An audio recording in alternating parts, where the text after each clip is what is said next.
एक बार एक गांव के कुछ लोग बुद्ध के पास आए और उनसे अपने जीवन में आने वाली समस्याओं का समाधान पूछने लगे। बुद्ध ने धैर्यपूर्वक उनकी बात सुनी और उनके जीवन में आने वाली परेशानियों को समझा। उन लोगों की शिकायत थी कि उनके मन में शांति नहीं है और वो हमेशा उत्सुक रहते हैं।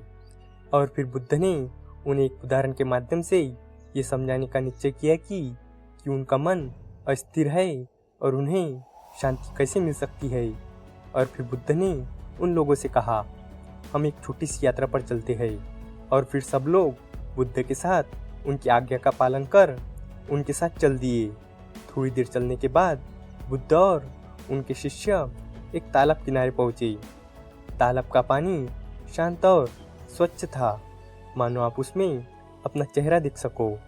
और फिर बुद्ध ने सभी को उस तालाब की ओर इशारा करते हुए कहा, देखो ये पानी कितना साफ है।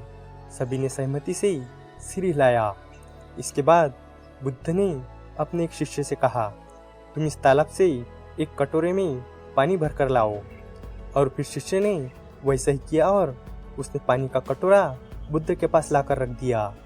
बुद्ध ने उस पानी को देखा और उनसे कहा, अब इस पानी में एक पत्थर फेंको। और फिर शिष्य ने तालाब में एक पत्थर फेंका। पत्थर के फेंकते ही तालाब के पानी में लहरें उठने लगी। और फिर तालाब का सारा पानी जो पहले साफ था अब कुछ समय के लिए मैला हो गया था। बुद्ध ने मुस्कुराते हुए कहा, अब देखो ये पानी साफ है या गंदा। शिष्य ने जवाब दिया, भगवान ये तो अब गंदा हो गया है। बुद्ध ने फिर पूछा, क्या तुम अब इस गंदे पानी से अपनी प्यास बुझा सकते हो? शिष्य ने कहा, नहीं भगवान, ये पानी अब पीने लायक नहीं बचा। बुद्ध ने कहा, थोड़ी देर इंतजार करो। सभी ने ध्यान से देखा और कुछ देर बाद पानी की लहरें शांत हो गई और धीरे धीरे वो पानी फिर से साफ हो गया। तब बुद्ध ने पूछा, अब देखो पानी कैसा है?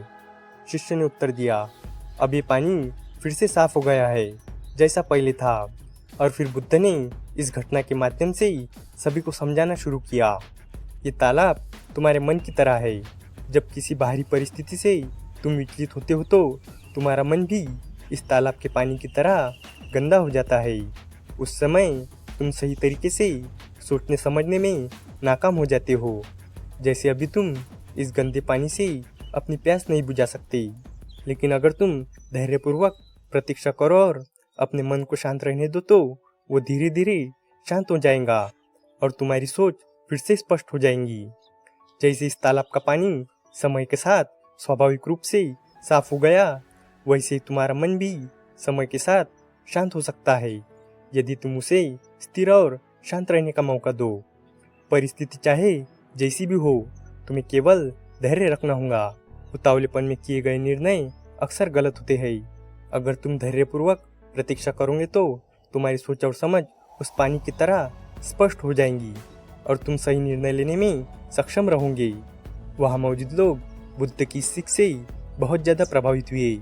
उन्होंने समझ लिया कि जीवन में समस्याएं और संघर्ष अनिवार्य है, लेकिन उनका समाधान तभी संभव है जब तुम्हारा मन शांत रहेगा। बुद्ध ने ये भी समझाया कि हमारे मन की अशांति का मुख्य कारण हमारी अपेक्षाएं और इच्छाएं हैं। जब हम किसी चीज़ की लालसा या भय में जीते हैं तो हमारा मन अशांत रहता है, लेकिन यदि हम अपने मन को स्वतंत्र और निर्विकार रहने दे तो वो शांत रहेगा। इस कहानी का मुख्य उद्देश्य ये था कि व्यक्ति को कठिन समय में भी धैर्य रखना चाहिए। जब भी कोई मुश्किल परिस्थिति आए, हमें तुरंत प्रतिक्रिया देने की बजाय थोड़ी देर रुककर शांत मन से सोचना चाहिए। जीवन में कई बार ऐसा होता है कि हम गुस्से, तनाव या डर में कुछ ऐसे निर्णय ले लेते हैं जिनका बाद में हमें पछतावा होता है। लेकिन अगर हम उन परिस्थितियों में थोड़ा रुककर मन को शांत करके सही निर्णय ले तो जीवन सरल और सुखी हो सकता है। बुद्ध ने ये भी बताया कि मन की शांति केवल बाहरी परिस्थितियों पर निर्भर नहीं करती, बल्कि ये हमारे अंदर के दृष्टिकोण पर भी निर्भर करती है। चाहे परिस्थिति कैसी भी हो, यदि हमारा मन स्थिर और शांत है तो हम हर स्थिति में शांति और समाधान पा सकते हैं। दूसरी ओर यदि हमारा मन अस्थिर और चंचल है तो सबसे सरल स्थिति भी हमें कठिन लग सकती है। इस कहानी से हमें ये सीख मिलती है कि जीवन में धैर्य और शांति का बहुत ज़्यादा महत्व है।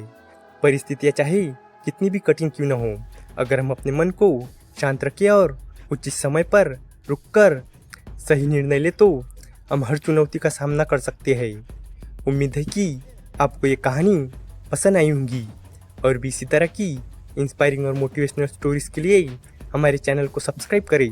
तो चलिए मिलते हैं अगले वीडियो में, तब तक के लिए goodbye and stay healthy.